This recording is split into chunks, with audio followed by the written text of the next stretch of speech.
In the previous episode, we looked at the 8 descriptor types and how you could use them to create simple programs that are mainly focused on moving data from one point to another. Now we're going to jump right into the PMU demo project. You'll find it in the LP_PMU project on your distribution media. There's quite a lot of stuff going on here, but by the time we're done, you'll have a clear understanding on how to start using the PMU in your own projects. First, here's what the program is about to do. The PMU is going to blink an LED once per second. It will do this by monitoring the prescaler match output of the RTC, which we'll configure to generate a match every half second. So the PMU will drive the LED 1/2 second on and 1/2 second off.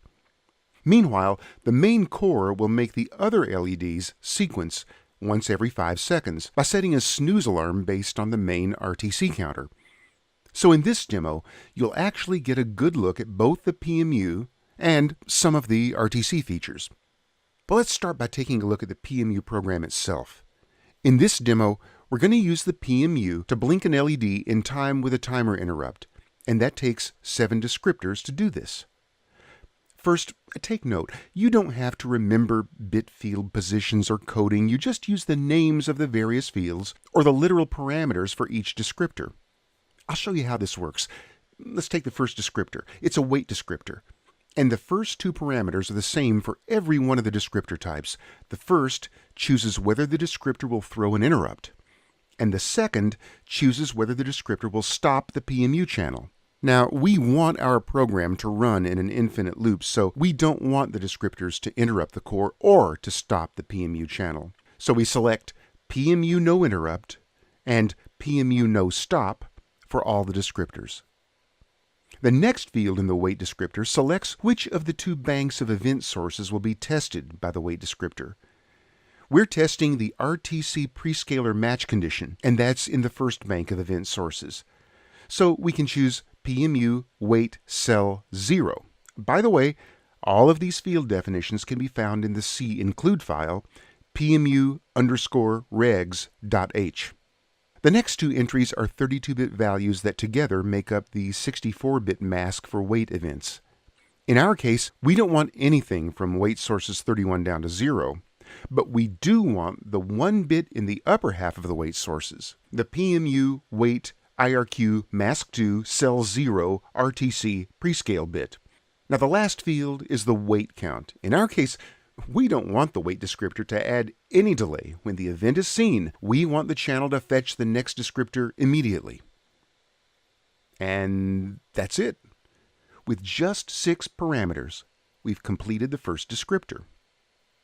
When we get to the second descriptor, an interrupt is fired. Now, understand this. Even though the interrupt was not enabled to the core, the PMU was able to sense the event, and it dropped out of the weight descriptor.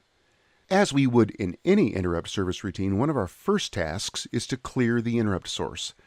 That's what this write descriptor does. We'll skip the interrupt and stop fields, they're the same as the fields for the weight descriptor, and go right to the third field. Remember, the write descriptor is used for much more than just writing bits to a memory location.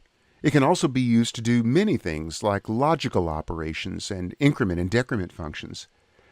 In this case, we just want to write to certain bits of the register, so we choose the PMU write masked write value subfunction.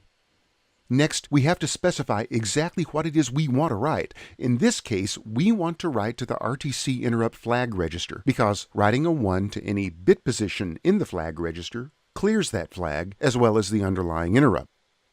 The next field puts a 1 bit in the bit position for the prescaler compare flag, and since writes to the flag register clear only the bits that are set to 1, we can tell it to write to all bits in the register, and that's what the last field does.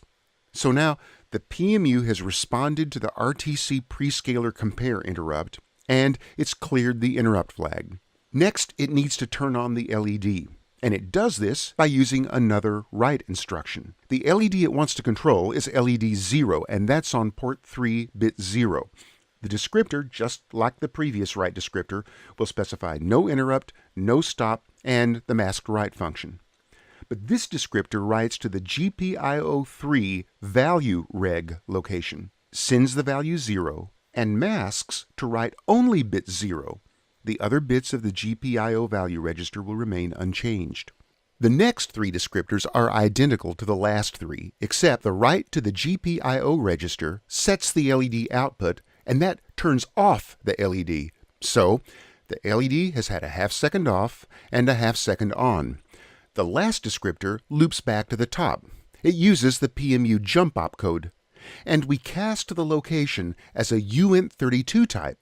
And that's because the label PMU program refers to an array, and the native type of an array is a pointer to a uint32, not a native uint32. And that's it. That's the whole PMU program. Now, in the final installment of this video series, we're going to look at the main program and see how it sets up and uses the PMU. See you then.